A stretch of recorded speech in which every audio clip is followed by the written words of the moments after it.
नमस्कार दोस्तों, आप सभी का स्वागत है Vipin arts classes YouTube channel में।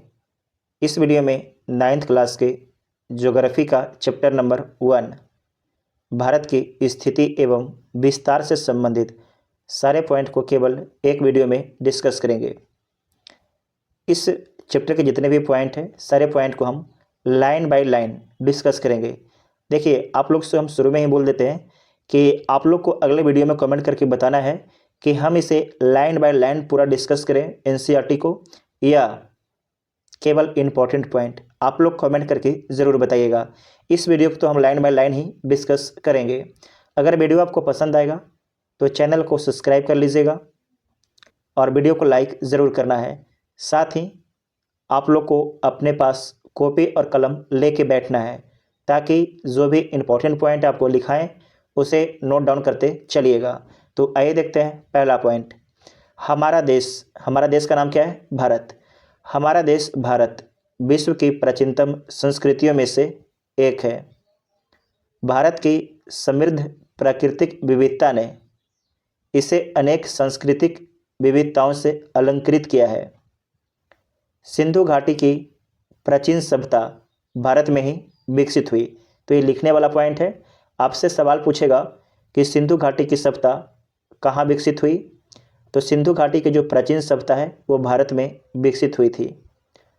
बिहार में स्थित वैशाली विश्व का पहला गणराज्य है। ये भी सवाल आपसे पूछेगा कि विश्व का पहला गणराज्य कौन है, तो बोलिएगा वैशाली। किस राज्य में स्थित है, तो बिहार में स्थित है। अतः भारत का विश्व के इतिहास में महत्वपूर्ण योगदान रहा है। विश्व में भारत ही एकमात्र ऐसा देश है जिसके नाम पर एक महासागर है, जिसका नाम है हिंद महासागर। पूरे दुनिया में कितने महासागर हैं, तो पूरे दुनिया में 5 महासागर है।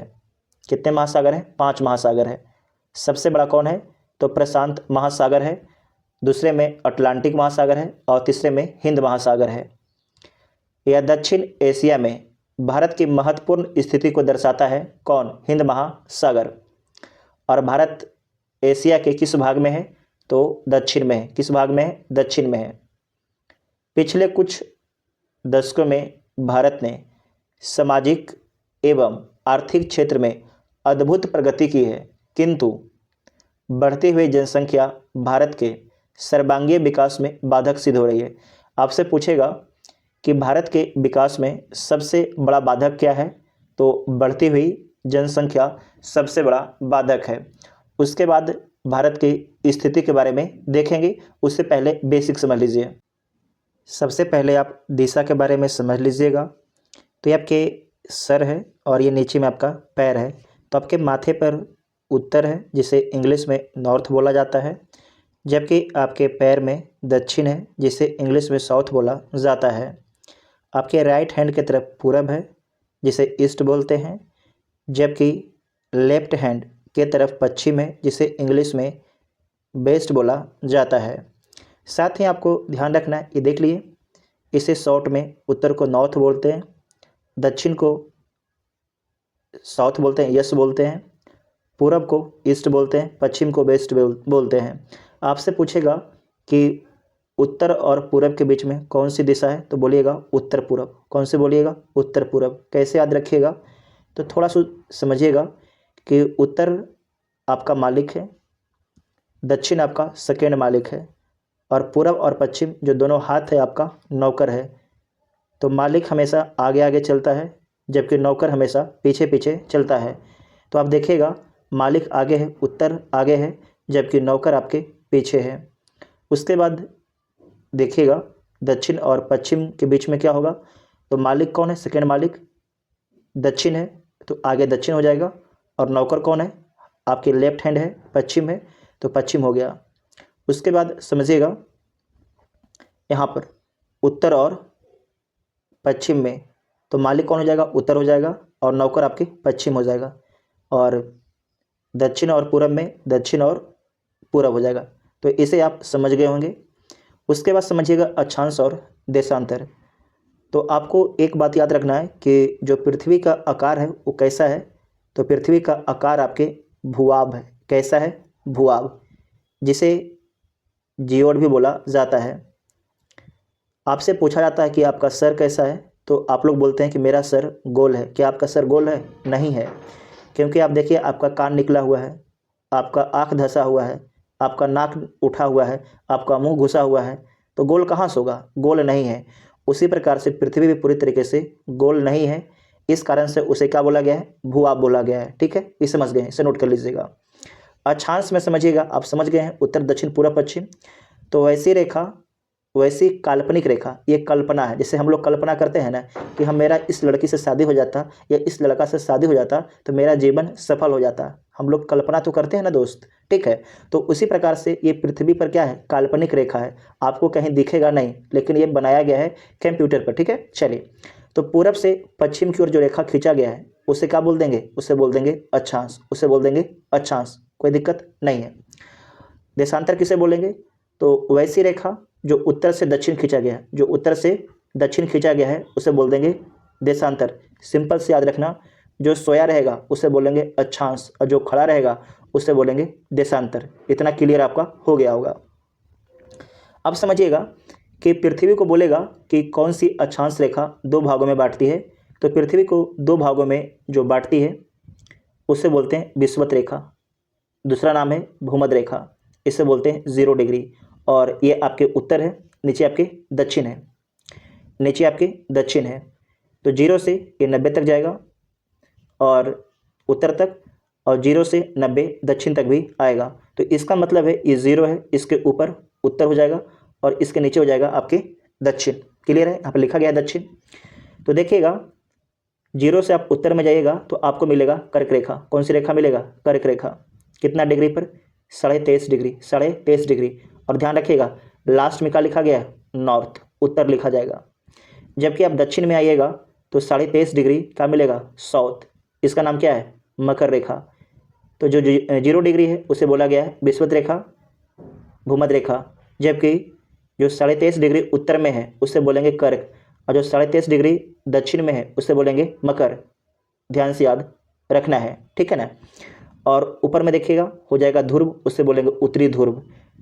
नीचे साउथ वाला को बोलेंगे दक्षिणी ध्रुव। इतना ध्यान से आपको समझ लेना है, ठीक है। चलिए अब देशांतर वाला में आइएगा तो पृथ्वी के बीचे बीच ये देखिए 0 डिग्री उत्तर से दक्षिण की ओर गया है, आपके खींचा गया है। 0 से यहाँ देखिए 0 पृथ्वी के 2 बराबर भाग में बांट रहा है। इसका नाम क्या है? तो इसे बोलते हैं प्रधान यामनोत्तर रेखा।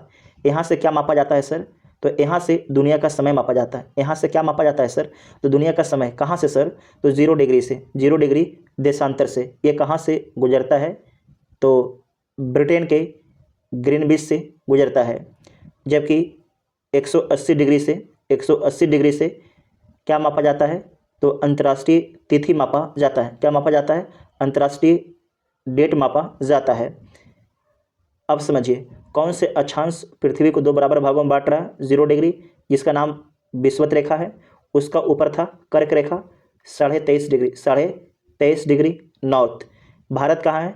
तो आपको याद रखना है भारत आपके उत्तरी गोलार्ध में। ये 0 डिग्री है, इसके ऊपर में क्या हो जाएगा? उत्तर हो जाएगा ना, उत्तर जी। अभी ऊपर में देखें आप, तो भारत किस गोलार्ध में है? तो भारत आपके उत्तरी गोलार्ध में है। अगर बोलेगा कि भारत किस दिशा में है तो आप बोलिएगा कि भारत जो है उत्तर पूरब में है। विश्व के मानचित्र में लिख लीजिएगा कि भारत विश्व के मानचित्र में उत्तर पूरब में स्थित है, उत्तर पूरब में स्थित है। और भारत के बीचों बीच से कौन सी रेखा गुजर रही है? तो कर्क रेखा गुजर रही है। अब आइए किताब पर। इसके बाद है आकार। तो भारत के आकार को आप देख लीजिए। तो भारत का क्षेत्रफल कितना है? तो 32,87,263 वर्ग किलोमीटर। यहाँ पर लिखा गया है 32.8 लाख वर्ग किलोमीटर है, जो विश्व के कुल भौगोलिक क्षेत्रफल का 2.4% है। 2.4%। जैसे कि पूरे दुनिया में भूमि आपके 100% है। कितना है? 100%। तो 100% भूमि में भारत कितना है? तो भारत आपके 2.4% में है। कितने में है? 2.4% में आपके भारत है। इसे ध्यान से समझिएगा। भारत से बड़े कौन कौन देश हैं? तो देख लीजिए, भारत से बड़े आपके 6 देश हैं। किसके अनुसार? तो क्षेत्रफल के अनुसार, क्षेत्रफल के अनुसार। तो सबसे बड़ा जो देश है वो आपके रूस है, उसके बाद कनाडा है, तीसरा में अमेरिका, चौथा में चीन, पाँचवा में ब्राज़ील, छठा में ऑस्ट्रेलिया और सातवां में आपके भारत है। सातवां में आपके भारत है। तो ये विश्व के 7 बड़े देश आप देख लिए। यहाँ पर देखिए लिखा भी गया है। तो पहला में रूस, दूसरा में कनाडा, तीसरा में अमेरिका, चौथा में चीन, पाँचवा में ब्राज़ील, छठा में ऑस्ट्रेलिया और सातवां में आपके भारत है। यहाँ पर शायद टाइपिंग करने में मिस हो गया है, ठीक है। उसके बाद आप समझ लीजिएगा ये जो 7 देश हैं, ये 7 देश किस किस महाद्वीप में हैं, यहाँ पर आप ध्यान से एक बार समझ लीजिए। दुनिया में कुल कितना महाद्वीप है? तो सर दुनिया में कुल 7 महाद्वीप है। कितने महाद्वीप हैं? 7 महाद्वीप। तो हम क्षेत्रफल के अनुसार बताते हैं। सबसे बड़ा महाद्वीप आपके क्षेत्रफल के अनुसार एशिया है, दूसरा अफ्रीका है, तीसरा उत्तरी अमेरिका है, चौथा दक्षिणी अमेरिका है, पाँचवा अंटार्कटिक है, छठा यूरोप है, सातवां ऑस्ट्रेलिया है। ये 7 महाद्वीप आप देख लिए। जो सबसे बड़ा देश है ये आपके कौन है? तो सर रूस है। रूस किस महाद्वीप में है? तो एशिया और यूरोप दोनों महाद्वीप में रूस है। दूसरा कौन है सर? तो दूसरा आपके कनाडा है जो उत्तरी अमेरिका महाद्वीप में है, तीसरा अमेरिका है, चौथा ये चीन है, यहाँ पर चीन है, चौथा हो गया चीन, चौथा हो गया चीन, पाँचवा हो जाएगा आपके ब्राज़ील, यहाँ पर ब्राज़ील है दक्षिण अमेरिका में, छठा आपके हो जाएगा ऑस्ट्रेलिया, सातवां अपना प्यारा देश भारत। तो ये आपके बढ़िया से आपको याद हो गया होगा। नेक्स्ट पॉइंट है भारत की स्थल सीमा रेखा। भारत की स्थल सीमा रेखा। तो उससे पहले आप भारत का मैप एक बार देख लीजिए। ये भारत का मैप है, इसे हम फिर से हॉरिजॉन्टल कर देते हैं। अब देखिए आपको एकदम अच्छा से समझ में आ जाएगा, सिर्फ आपको ध्यान से देखना है। आप ध्यान से देखिएगा तो ये आपका भारत है। भारत में कुल 28 राज्य हैं और 8 केंद्र शासित प्रदेश हैं। ये आपके भारत है और इधर जो भारत के पूरब में देख रहे हैं ये उत्तर हो जाएगा, सबको पता आप लोग को है। ये नॉर्थ है, नीचे साउथ, इधर ईस्ट और आपके इधर वेस्ट हो गया। क्लियर है आपको? तो भारत के पूरब में कौन है? तो भारत के पूरब में बंगाल की खाड़ी है। पूरब में कौन है? बंगाल की खाड़ी है। पश्चिम में अरब सागर है, पश्चिम में अरब सागर है। अब भारत के 28 राज्य यहाँ से देख लीजिएगा, गुजरात, महाराष्ट्र, गोवा, कर्नाटक। इस पर जो है ना राज्य पर हम स्पेशल एक वीडियो आपको बनाएंगे। तो अभी राज्य वाला बात छोड़ देते हैं, बस हल्का फल्का समझ लीजिए। आप लोग कमेंट करके बताइएगा ज़रूर, तो अगर होगा तो अगला वीडियो राज्य पर ही बना देंगे। अब देखिए ये आपके भारत के जो पड़ोसी देश है ये आपके पाकिस्तान। कौन है? पाकिस्तान है। और उसके बाद देखिए यहाँ पर अफ़गानिस्तान है, चीन है, नेपाल है, उसके बाद भूटान है, इधर आपके म्यांमार है, ये बांग्लादेश है। ये आपके इन सभी देश से भारत का स्थलीय सीमा लगता है। इससे क्या लगता है? भारत का स्थलीय सीमा लगता है। साथ ही आपको ध्यान रखना है कि यहाँ पर श्रीलंका, इससे भारत का जलीय सीमा लगता है, और आपके मालदीव, इससे भी भारत का जलीय सीमा लगता है। इसे ध्यान से आप लोग याद रखिएगा, वेरी वेरी इंपॉर्टेंट पॉइंट है। चलिए अब जहाँ हम लोग पढ़ रहे हैं तो वहाँ चलते हैं फिर से वापस। उसके बाद आप समझिए कि भारत की स्थल सीमा रेखा अत्यंत विशाल है। भारत की जो स्थल सीमा है वो क्या है? अत्यंत विशाल है।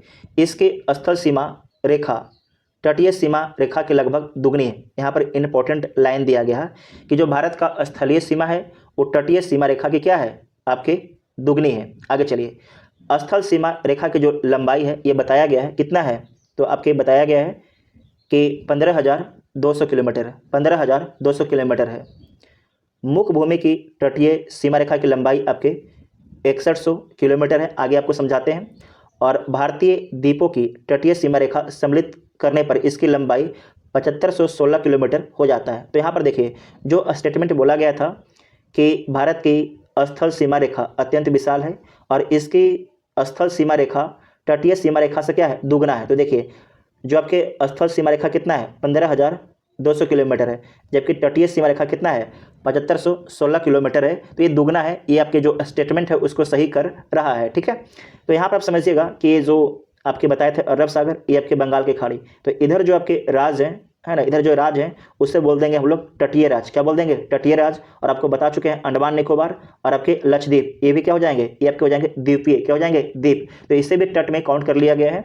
तो टोटल आपके 7516 किलोमीटर आपकी हो गया है भारत का तटीय सीमा रेखा की लंबाई। और जबकि भारत की जो स्थलीय सीमा रेखा की लंबाई पाकिस्तान, अफगानिस्तान, चीन, नेपाल, भूटान, म्यांमार, बांग्लादेश से कितना किलोमीटर लगता है, तो 15,200 किलोमीटर लगता है। तो इतना ध्यान से आप समझ लीजिएगा।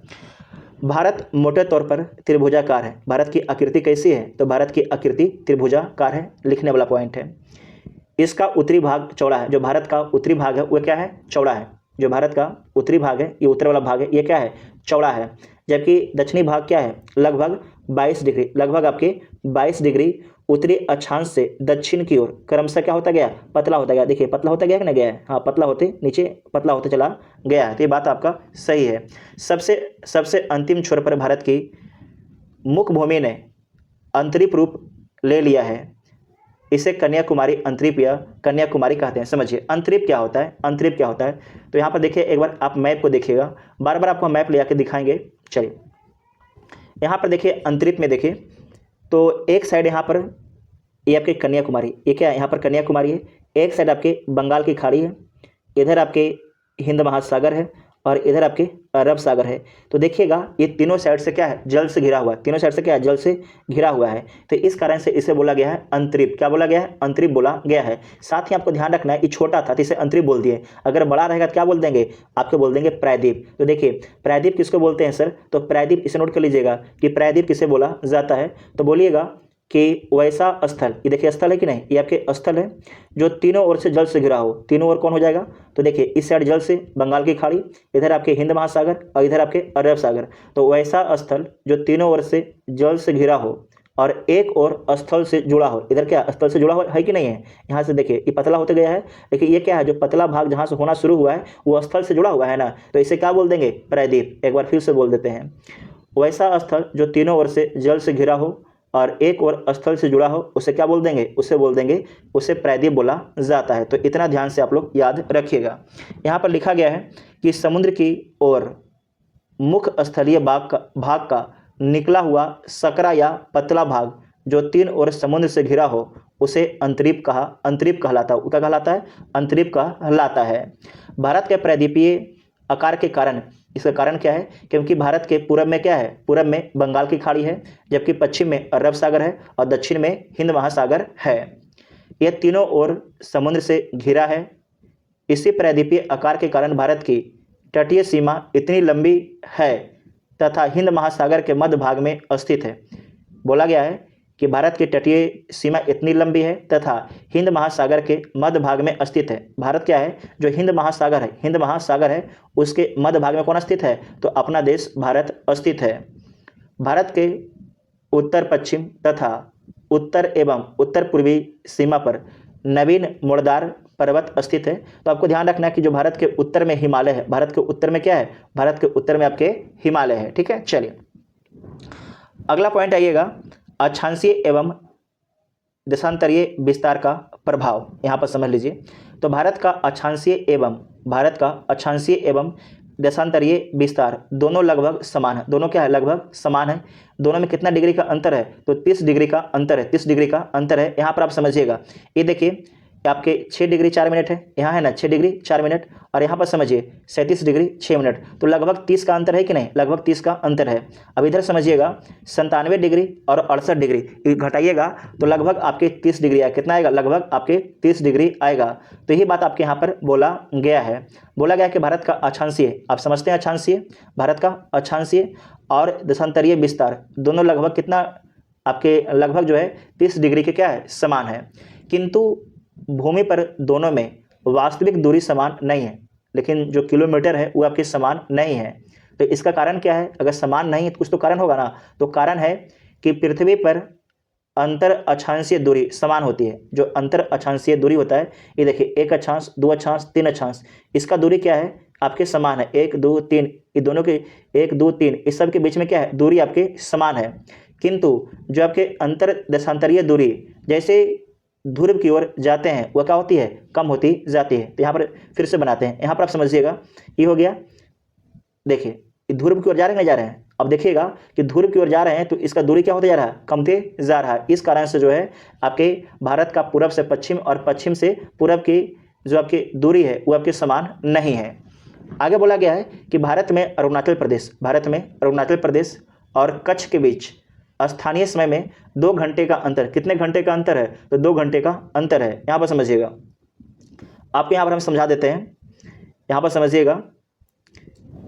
बोला गया है कि अरुणाचल प्रदेश यहाँ पर है और इधर आपके गुजरात है ना, गुजरात के कच्छ। तो ये दोनों के बीच में जो है 97 डिग्री और 68 डिग्री के बीच में कितने घंटे का अंतर है सर, तो 2 घंटे का अंतर है। कितने घंटे का अंतर है, 2 घंटे का अंतर है।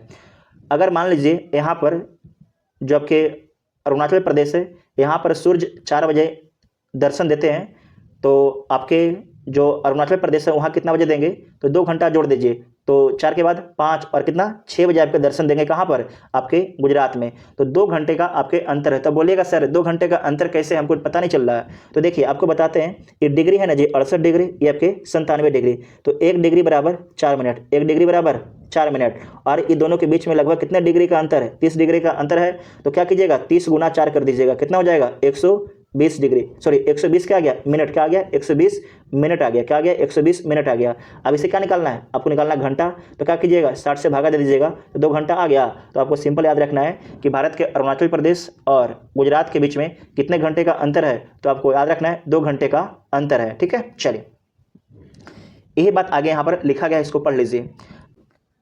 भारत में अरुणाचल प्रदेश और कच्छ के बीच स्थानीय समय में 2 घंटे का अंतर है। जब अरुणाचल प्रदेश में सूर्योदय होता है उस समय कच्छ में अंधेरा रहता है और वहाँ 2 घंटे बाद सूर्योदय होता है, कहाँ पर, तो गुजरात के कच्छ में। ये दोनों में 30 देशांतरीय विस्तार का कारण होता है। तो यहाँ पर आपको बताए थे कि 1 डिग्री बराबर 4 मिनट, तो अगर 30 डिग्री का अंतर है तो 30 गुना 4 120 मिनट, और इसे घंटा में 2 घंटे का अंतर आ जाएगा।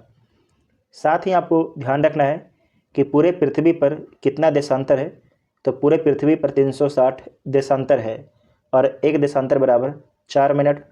तो 360 गुना अगर 4 कर लीजिएगा तो कितना आएगा, इसे कर लीजिए 0, छोचक 24 के 4, बाकी 4, 1440, और इसे 60 से भागा दे दीजिएगा, तो टोटल आपके 24 घंटा निकल के आ जाएगा। ठीक है, उसके बाद समझना है कि भारत की मानक देशांतर रेखा, जो भारत का समय है, ये कहाँ से नापा जाता है, तो 82.5 डिग्री 30 मिनट पूर्वी देशांतर से भारत का समय मापा जाता है। भारत का समय मापा जाता है जो इलाहाबाद के नैनी से होकर गुजरता है। मानक मध्यमा रेखा चुनते समय इस बात का ध्यान रखा जाता है कि वह देश के बीचों बीच से गुजरती हो तथा 7 डिग्री 30 मिनट का गुणांक हो। कितने मिनट का, 30 मिनट का गुणांक हो, और डिग्री में बोला जाए तो 7 डिग्री 30 मिनट का, ठीक है ना, गुणांक हो, ताकि 7 डिग्री 30 मिनट देशांतरीय दूरी पर स्थित स्थानों के बीच 30 मिनट का समय अंतर हो सके। जो 7 डिग्री 30 मिनट है इसे गुना कर दीजिए, 7 28 और 2 मिनट, तो टोटल आपके 30 मिनट आ जाएगा, आधा घंटा आ जाएगा। आगे है कि कर्क रेखा 23.5 डिग्री उत्तरी अक्षांश। कर्क रेखा भारत के बीचों बीच से गुजरती है और इसे लगभग 2 बराबर भागों में काटती है भारत को। यह कर्क रेखा हमारे पड़ोसी राज्य झारखंड की राजधानी रांची के निकट तथा पड़ोसी देश बांग्लादेश से होकर गुजरती है। आपको यहाँ पर याद रखना है कि पूछेगा कि भारत के कितने राज्यों से कर्क रेखा गुजरता है, तो इसे नोट कर लीजिएगा, भारत के 8 राज्यों से कर्क रेखा गुजरता है। पहला नोट कीजिएगा गुजरात, ये देख रहे हैं, ये आपके डॉट डॉट जो लाइन है ये आपके कर्क रेखा है, तो इसमें ध्यान रखना है। पहला हो जाएगा गुजरात, दूसरा हो जाएगा राजस्थान, तीसरा आपके मध्य प्रदेश। फिर से बोलते हैं, पहला आपका हो जाएगा गुजरात, दूसरा राजस्थान, तीसरा मध्य प्रदेश, चौथा छत्तीसगढ़, पाँचवा झारखंड, छठा पश्चिम बंगाल, सातवां त्रिपुरा और आठवां मिजोरम। इसे याद रखिएगा, बहुत ही इम्पोर्टेंट पॉइंट है। उसके बाद नेक्स्ट पॉइंट है कि अब हमें यह देखना है कि अक्षांशीय विस्तार या दूरी का भारतीय जनजीवन पर क्या प्रभाव पड़ता है, क्वेश्चन मार्क है। भारत का उत्तरी किनारा जम्मू कश्मीर राज्य में है, बोला गया है कि जो भारत का उत्तरी किनारा है वो कहाँ पर है, जम्मू कश्मीर राज्य में है, तथा 37 डिग्री 6 मिनट अक्षांश रेखा इसके उत्तरी किनारे से गुजरती है। अतः विषुवत रेखा से यह काफ़ी दूर पर है तथा सूर्य की किरणें यहाँ अत्यंत तिरछी पड़ती है। यहाँ पर आप ध्यान से आपको समझा देते हैं, ये पूरे जो पॉइंट है सबका क्रक्स आपको हम समझा देते हैं। यहाँ समझिएगा, ये आपकी पृथ्वी है, ये 0 डिग्री है, ये आपके कर्क रेखा है 23.5 डिग्री उत्तर में है, नीचे में आपके हो जाएगा मकर रेखा। तो आपको ध्यान रखना है कि जो सूर्य का प्रकाश है कर्क रेखा, मकर रेखा और विषुवत रेखा, ये तीन ही पर आपके डायरेक्ट पड़ता है, जबकि आपको ध्यान है कि भारत के बीचे बीच से कौन सी रेखा गुजरती है, कर्क रेखा। तो इसका मतलब है कि जो आपके जम्मू कश्मीर है ऊपर में है, जम्मू कश्मीर ऊपर में है और वहाँ पर जो है प्रकाश तिरछा पहुँचता है। तो यहाँ पर बोला जा रहा है कि ठंडी के दिनों में क्या हो जाएगा, जो जम्मू कश्मीर है वहाँ पर प्रकाश कम पहुँचेगा, इस कारण से वहाँ पर ठंडा ज़्यादा रहेगा, ये ध्यान में आपको रखना है। जबकि जहाँ पर अगर प्रकाश डायरेक्ट पड़ेगा वहाँ पर गर्मी आपके ज़्यादा होगा। तो यही बात बोला गया है कि केरल में सबसे छोटा एवं सबसे बड़े दिन में कितने मिनट का अंतर है, तो 45 मिनट का अंतर है। अगर बोला गया कि ठंडी में अगर 45 मिनट लेट से रात होता है तो गर्मी में 45 मिनट पहले क्या हो जाता है, दिन हो जाता है। कहाँ पर, केरल में। क्योंकि आपको ध्यान रखना है कि जो आपके केरल है, केरल कहाँ पर है, तो आपके जो विषुवत रेखा है उसके नज़दीक में स्थित है। उसके बाद है कि जो लेह लद्दाख है ये आपके भारत के उत्तर में स्थित है। तो यहाँ पर जो है आपके दिन और रात में 5 घंटे का अंतर होता है। कितने घंटे का, 5 घंटे का अंतर होता है। बोला जा रहा है कि अगर शाम को गर्मी के दिनों में 5 बजे रात होता है कहाँ पर, लद्दाख में, तो ठंडी के दिनों में जो है जब लगभग 2 ही बजे क्या हो जाएगा, वहाँ पर अंधेरा हो जाएगा। कहाँ पर, लद्दाख में हो जाता है। क्यों हो जाता है, क्योंकि सूरज की प्रकाश आपकी तिरछी पड़ती है, इस कारण से। ठीक है, चलिए। भारत तथा विश्व, आपको एक पॉइंट ध्यान रखना है कि भारत जो है हिंद महासागर के शीर्ष पर स्थित है। यहाँ पर समझिएगा, ये आपके हिंद महासागर है, तो इसके बीचों बीच कौन स्थित है, भारत स्थित है। और बोला जाए कि हिंद महासागर के शीर्ष पर माथे पर कौन है, तो बोलिएगा भारत है। कौन है, भारत है। बाकी आपको पहले ही बता चुके हैं, ये 7 महाद्वीप हैं। यहाँ पर आप समझ लीजिएगा एक बात और कि दुनिया में कुल कितने आपके महासागर हैं, तो 7 महासागर हैं। पहला हो जाएगा प्रशांत महासागर, दूसरा अटलांटिक महासागर, तीसरा हिंद महासागर, चौथा दक्षिण महासागर या उसे अंटार्कटिक महासागर बोला जाता है, और आपके 5वां हो जाएगा आर्कटिक महासागर। इसे याद रखिएगा, वेरी वेरी इंपॉर्टेंट है। उसके बाद है कि भारत के पड़ोसी देश के बारे में समझिएगा, वेरी इंपॉर्टेंट है। दक्षिण एशिया में भारत का एक महत्वपूर्ण स्थान है। दक्षिण एशिया में भारत का क्या है, एक महत्वपूर्ण स्थान है।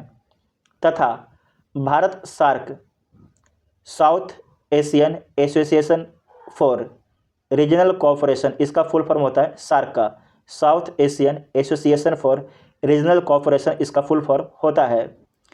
भारत की स्थल सीमा 7 देशों से लगती है। कितने देश से लगती है, तो भारत की जो स्थल सीमा है 7 देश से लगती है। पाकिस्तान से, अफगानिस्तान से, चीन, नेपाल, भूटान, बांग्लादेश, म्यांमार, इन देशों से लगती है। साथ ही आपको ध्यान रखना है कि भारत का 2 पड़ोसी देश है जो अब महासागर में स्थित है। एक है श्रीलंका और एक है आपके मालदीव, जो कहाँ स्थित है, तो हिंद महासागर में स्थित है। नेक्स्ट है कि भारत श्रीलंका, श्रीलंका जो है भारत से मन्नार की खाड़ी तथा पाक जल संधि द्वारा अलग होता है। इसे आप लोग VVI करके लिख लीजिएगा कि श्रीलंका जो है भारत से मन्नार की खाड़ी तथा पाक जल संधि द्वारा अलग होता है। भारत की मुख्य भूमि पर स्थित धनुषकोटी से श्रीलंका का तट मात्र 24 किलोमीटर दूर है। जो भारत में जो है एक धनुषकोटी है, इस प्रकार से देखिए, यहाँ पर आपके धनुषकोटी है और धनुषकोटी से श्रीलंका मात्र 24 किलोमीटर दूर है। आप पुष्पा मूवी देखे होंगे तो वहाँ पर आपको समझ में आ जाएगा। इस रेखीय द्वीपों की श्रृंखला को एडम ब्रिज के नाम से जाना जाता है। देखिए यहाँ पर जो एक पतला रास्ता बना गया है उसे क्या बोला गया है, उसे बोला गया है एडम ब्रिज बोला गया है। उत्तर एवं उत्तर पूर्व में स्थल भाग में भारत की सीमा रेखा पर्वत श्रृंखला द्वारा निर्धारित है। तो जो आपके भारत है, जो भारत के उत्तर में कौन है, तो आपके हिमालय पर्वत है। जम्मू कश्मीर में एक क्षेत्र ऐसा है जहां अफ़गानिस्तान और चीन की सीमाएं मिलती है। तो आपको ध्यान रखना है, ये जो किताब पुराना था, तो अब जो आपके अफ़गानिस्तान और आपके चीन की सीमाएं अब जम्मू कश्मीर में नहीं मिलती, तो सर कहाँ मिलती हैं सर? तो आपको ध्यान रखना है, अब जो है ये हो गया लद्दाख। क्या हो गया? लद्दाख। क्या हो गया? यहाँ पर कर लीजिएगा, लद्दाख में मिलती है।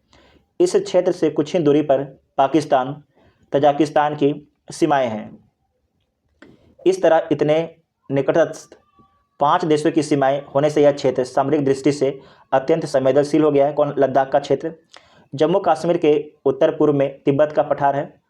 तो आज जो जम्मू कश्मीर है इसे आप लद्दाख कर लीजिएगा। तो लद्दाख के उत्तर पूर्व में तिब्बत का पठार है जो अब चीन के अंतर्गत आता है।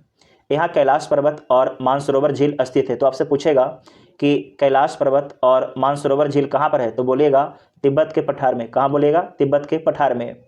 इसके बाद उत्तर पूरब की ओर बढ़ने पर नेपाल भारत का एक अन्य पड़ोसी देश हिमालय की गोद में बसा हुआ है। कौन बसा हुआ है? तो नेपाल बसा हुआ। कौन बसा हुआ है? नेपाल बसा हुआ है। सांस्कृतिक दृष्टि से नेपाल भारत के बहुत निकट है। प्राचीन काल से ही हमारे संबंध नेपाल के साथ में क्या रहा? घनिष्ठ रहे हैं। बताया जाता है कि नेपाल के साथ में जो है बेटी और रोटी का रिश्ता है। मतलब कि हमारे जो भारतीय लोग हैं नेपाल के लोग से शादी भी करते हैं और नेपाल के लोग भारत में कमाने के लिए आते हैं और भारत के लोग नेपाल में कमाने के लिए जाते हैं। नेपाल में हिमालय से निकलने वाली नदियाँ बिहार के मैदानी क्षेत्र से होकर गंगा नदी में मिलती हैं। कोसी नदी, जिसे बिहार का शोक कहा जाता है, तो आपसे सवाल पूछेगा कि बिहार का शोक, क्या पूछेगा? बिहार का शोक किस नदी को कहा जाता है? और जो आपके कोसी नदी कहाँ से निकलती है? तो नेपाल से निकलती है। नेपाल के गोसाई थान से निकलती है। दोनों देशों में कोसी नदी पर एक संयुक्त परियोजना विकसित हुई है जिसके कारण पारस्परिक सहयोग एवं मैत्री भावना को बल मिलता है। नेपाल में कोसी तटबंध के टूट जाने से 18 अगस्त 2008 को उत्तरी बिहार में भयंकर बाढ़ आई। तो आपसे पूछेगा कि बिहार में भयंकर बाढ़ कब आया था? तो बोलिएगा 2008 में। 2008 में आया था। इसलिए भारत के लिए नेपाल का राजनीतिक, आर्थिक एवं सांस्कृतिक दृष्टिकोण से बहुत ही क्या है? महत्व है। नेपाल के पूर्व में भूटान स्थित है जो भारत के साथ एक विशेष समझौते से जुड़ा हुआ है। तो आप यहाँ पर देख लीजिए, ये तो पुराना वाला मैप है। यहाँ से इस प्रकार से लद्दाख हो गया है ना, ये लद्दाख हो गया। अब देखिएगा, तो आप देखिए जो लद्दाख से सीमा किसका लग रहा है? अफगानिस्तान का। और इधर आपके चाइना का सीमा लग रहा है। इंपॉर्टेंट है, इसे ध्यान से आप लोग समझ लीजिएगा। वस्तुतः आज भी भूटान की सुरक्षा इंपॉर्टेंट है। आप लोग बोले सर भूटान कहाँ पर है? देखिए भूटान में ये है बाबू, भूटान, ये देख रहे हैं, ये है भूटान। और अपना ये सिक्किम है, ये आपके अरुणाचल प्रदेश है, उसके बीच में कौन है? भूटान है। और इसके ऊपर में चीन है, इसके ऊपर में चीन है। आपको इंडिया का मैप हम अलग से पढ़ा देंगे 10-15 मिनट में, ठीक है ना। चलिए, बोला गया कि वस्तुतः आज भी भूटान की सुरक्षा एवं विकास की जिम्मेदारी भारत की है। तो जो आपके भूटान में सुरक्षा की जिम्मेदारी किसके पास है? भूटान का, भारत के पास में है। वहाँ भूटान देश में भारत की सेना रहती है। भूटान के पूर्व में भारत एवं चीन की सीमा रेखा हिमालय की श्रेणियों से होकर गुजरती है। इस सीमा रेखा का नाम मैकमोहन रेखा है। तो बोलेगा कि मैकमोहन रेखा, कौन रेखा? मैकमोहन रेखा किन दो देशों के बीच में है? तो बोलिएगा भारत और चीन के बीच में। देखिए अरुणाचल प्रदेश है ना, तो ये जो रेखा है इसी को बोलते हैं मैकमोहन रेखा। क्या बोलते हैं? मैकमोहन रेखा। मैकमोहन रेखा मैकमोहन नामक व्यक्ति पर रखा गया है मैकमोहन रेखा, ठीक है। तो समझ में आपको इतना बात आ गया होगा, क्योंकि जो यहाँ पर रेखा का निर्धारण किए थे मैकमोहन नाम के एक व्यक्ति के द्वारा, ठीक है। तो उन्हीं के नाम पर रख दिया गया। तो मैकमोहन रेखा भारत और किसके बीच में है? भारत और चीन के बीच में है। उसके बाद है अरुणाचल प्रदेश के उत्तर पूर्व में भारत, चीन तथा म्यांमार तीनों देशों की सीमाएं एक बिंदु पर आकर मिलती है। बहुत ही इंपॉर्टेंट ये बात है और गहरा वाला बात है। यहाँ पर समझिएगा, इस बिंदु पर बोला गया है कि एक साइड आपके चाइना है, एक साइड आपके म्यांमार है और इधर आपके इंडिया है। तीनों की सीमा आपके एक बिंदु पर आके मिलती है। कौन से राज्य में? तो अरुणाचल प्रदेश। के बाद पूर्वांचल की पहाड़ियाँ हैं, ये म्यांमार को भारत से अलग करती है। पूर्वांचल की पहाड़ियाँ यहाँ पर समझ लीजिएगा एक बार, ये हिमालय का ही भाग है, इसे पूर्वांचल की पहाड़ी बोलते हैं। और आगे जाके म्यांमार में इसका नाम बदल जाता है और म्यांमार में इसका नाम हो जाता है आराकाना योम पर्वत। क्या होता है? अराकान योम पर्वत। और आपको ध्यान रखना है कि जो अराकान योम पर्वत है वो आके बंगाल की खाड़ी में डूब जाता है। उसके बाद कुछ दूर जाने के बाद बंगाल की खाड़ी में वो फिर बाहर भी निकलता है और जहाँ पर क्या है अपना अंडमान एंड निकोबार द्वीप समूह स्थित है। तो जो अराकाना योमा पर्वत है उसी का विस्तार क्या है, अंडमान एंड निकोबार द्वीप समूह है। इतना ध्यान में आप लोग रखिएगा। उसके बाद आपको याद रखना है कि पश्चिम बंगाल के पूरब में हमारा एक अन्य पड़ोसी देश बांग्लादेश है। कौन है? बांग्लादेश। और भारत और पाकिस्तान के बीच में एक रेखा है, इसे बोलते हैं red Cliff line. Red Cliff line. तो यहाँ पर आप मैप में देख लीजिए, यहाँ पर देखिएगा तो ये आपके बांग्लादेश है, ये बीच में बांग्लादेश है। ये पश्चिम जो अपना बंगाल है उसके पूरब में स्थित है। ये भारत का पड़ोसी देश है। उसके बाद यहाँ पर देख लीजिए ये पाकिस्तान है और पाकिस्तान से जो रेखा ये निर्धारित होता है उसका नाम क्या है, तो इसका नाम है रेड क्लिफ रेखा। क्या नाम है? रेड क्लिफ रेखा। और आपको ध्यान रखना है जो रेड क्लिफ रेखा है रेड क्लिफ नामक व्यक्ति के नाम पर रखा गया है। उसके बाद यहाँ पर एक पॉइंट और भी छूट गया है, सार्क के कौन कौन मेंबर हैं। जो सार्क आपके संगठन है जिसकी स्थापना कब होता है, तो 1985 में सार्क संगठन की स्थापना होता है। इसमें मेंबर है भारत, पाकिस्तान, बांग्लादेश, श्रीलंका, नेपाल, भूटान, मालदीव, अफगानिस्तान, ये आपके मेंबर हैं। तो इतना आपको ध्यान में रखना है। मैक्सिमम सारे पॉइंट को कवर कर लिया गया है, इसमें कोई भी पॉइंट छूटा नहीं है।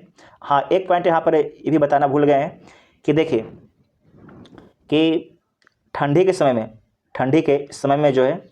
समय में लद्दाख में लोग मोटे मोटे आपके स्वेटर पहने रहते हैं, जैकेट पहने रहते हैं, जबकि केरल में जो है लोग लुंगी पर क्यों रहते हैं, तो आपको ध्यान रखना है कि जो ये 0 डिग्री है, 0 डिग्री के पास में कौन है? केरल है। तो यहाँ पर सूरज का रोशनी का पड़ता है, डायरेक्ट पड़ता है। इस कारण से यहाँ पर तापमान केरल में ज़्यादा रहता है। इस कारण से यहाँ के किसान जो है लुंगी पहने रहते हैं, जबकि आपके जम्मू कश्मीर, लद्दाख में सूरज की रोशनी तिरछी पड़ती है और तापमान कम रहता है। इस कारण से यहाँ के जो लोग हैं आपके स्वेटर जैकेट पहने रहते हैं। तो सारे पॉइंट को हमने कवर कर दिया है।